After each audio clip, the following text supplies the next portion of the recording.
আসসালামু আলাইকুম প্রিয় দর্শক, আশা করি সকলেই ভালো আছেন। পার্বত্য খাগড়াছড়ি জেলার দিঘিনালা উপজেলায় সাম্প্রতিক যে ভয়াবহ ঘটনা ঘটেছে, প্রশ্ন থেকেই যায় আসলে পাহাড়ি অঞ্চল কতটা নিরাপদ আমাদের দেশের জন্য। দেশের অধিকাংশ ভ্রমণ পিয়াসু মানুষ পার্বত্য অঞ্চলকে কেন্দ্র করেই ট্যুর প্ল্যান সাজিয়ে থাকেন। দেশের অন্যতম পর্যটন স্থান হিসেবে ধরা হয় পার্বত্য 3 জেলাকে। সাম্প্রতিক সময়ে খাগড়াছড়ির দিঘিনালা উপজেলায় একজন বাঙালিকে পিটিয়ে হত্যা করা হয় এবং সেই সাথে তার ব্যবসা প্রতিষ্ঠান জ্বালিয়ে দেওয়া হয়।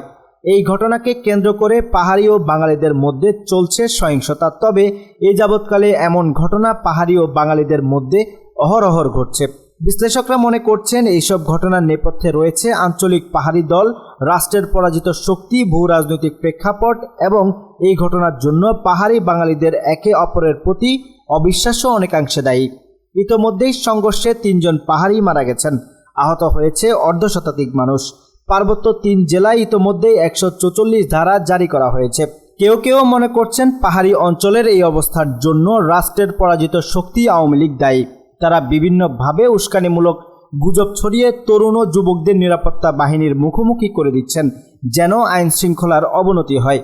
একজন বাঙালিকে যখন পিটিয়ে হত্যা করা হয়, এর পরপরই পাহাড়ি অঞ্চলের শিক্ষার্থীরা বিভিন্ন ব্যানারে র্যালি করে প্রতিবাদ কর্মসূচি পালন করে।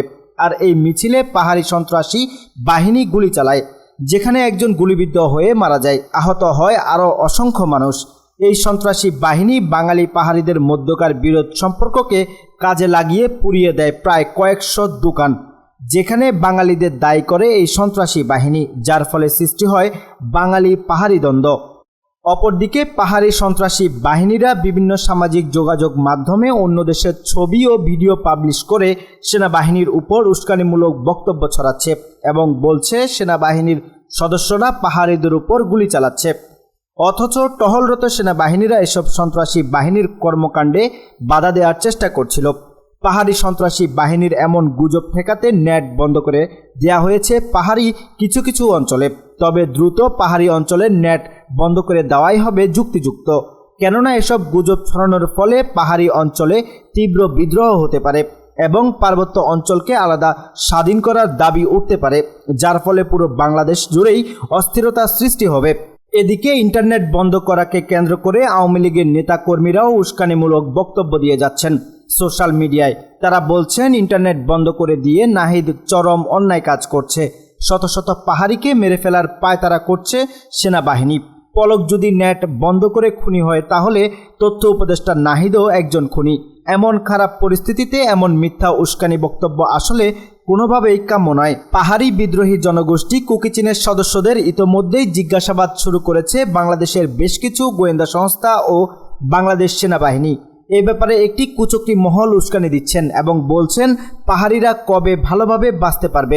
তাদের উদ্দেশ্যে একটি কথা বলতে চাই, একটি বিদ্রোহী জনগোষ্ঠী যারা পার্বত্য অঞ্চলের স্বাধীনতার জন্য তৈরি করেছে সশস্ত্র বাহিনী, তাদের সাপোর্ট নিয়ে এভাবে উস্কানিমূলক বক্তব্য দেওয়া আসলেই দেশ বিরোধিতা। কুকিচিনরা মোটেও সাধারণ কোনো সদস্য নয়, এরা আর্মড প্রশিক্ষণপ্রাপ্ত সদস্য। এদেরকে এমনভাবে ট্রেনিং করানো হয়, যদি তারা শত্রুর হাতে ধরাও পড়ে, তারা তাদের বাহিনীর গোপন তথ্য প্রকাশ করে না। বাংলাদেশের গোয়েন্দা সংস্থা ও বাংলাদেশ সেনাবাহিনীর সাধারণ জিজ্ঞাসাবাদে কুকিচিন কখনো মুখ খুলবে না। তাদের বিরুদ্ধে নিতে হবে কঠিন উদ্যোগ, তবে তা হয়ে যাবে মানবাধিকারের লঙ্ঘন। তবে দেশের সার্বভৌমত্ব রক্ষার ক্ষেত্রে যদি কঠিন উদ্যোগ নেওয়া হয়, তা আসলে কিভাবে দেখানো হবে বা পাহাড়ি সাধারণ মানুষ কিভাবে নিবে, সে বিষয়ে আসলে সংশয় থেকে যায়। তবে সরকারের উচিত বাংলাদেশের ডিজিএফআই এর সদস্যদের পাহাড়ি অঞ্চলে নিরাপত্তার জন্য পুনরায় সক্রিয় করা, কেননা অভ্যন্তরীণ শত্রু বাহিনী ছাড়াও আমাদের রয়েছে বহিরাগত শত্রু। প্রিয় দর্শক, আজ এখানেই শেষ করছি। সবাই ভালো থাকুন, সুস্থ থাকুন। দেখা হচ্ছে পরবর্তী ভিডিওতে। আল্লাহ হাফেজ।